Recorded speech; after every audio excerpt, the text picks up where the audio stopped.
In this video, we're going to talk about front and back of house managers. So these folks could be considered exempt or non-exempt. It really just depends. And I hate saying it like that, but it really does depend. This person may be non-exempt due to their pay and duties. I know this text is kind of jumbled together, but I want you to remember this. The job title has no significance in their exemption. It has absolutely zero bearing. If you call somebody a manager, that does not automatically mean they are exempt. Remember, you always have to look at their duties and their pay level. So to be considered exempt, if they are paid at least $684 a week and meet the duties test, then yes, you can exempt them. So here's a perfect example. John is the back of house manager, paid $17 an hour, but he only supervises the employee's hours and processes. So in other words, he might say, hey, go clean those dishes, or hey, this particular food needs to be ready by this time. That's just going off of normal processes.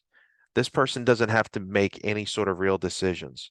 He's not utilizing independent discretion or making decisions that have matters of significance. So the question becomes, is this person exempt? Well, let's use this real example and let's break it down.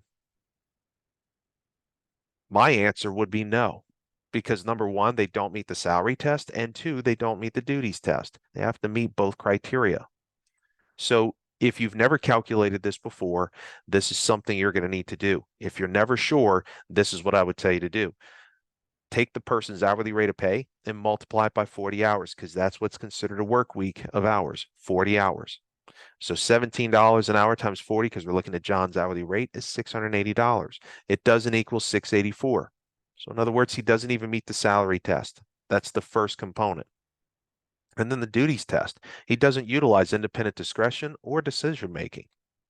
So basically, both of these components are telling us that John must be paid at least minimum wage and paid overtime when working over 40 hours. Now, in the previous instance, what if we were to say that John was paid $25 an hour?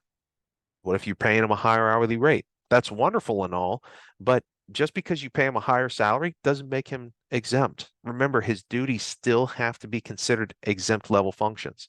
Don't just look at one without looking at the other. You always need to look at both components.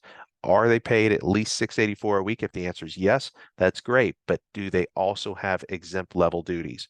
Always must look at both components.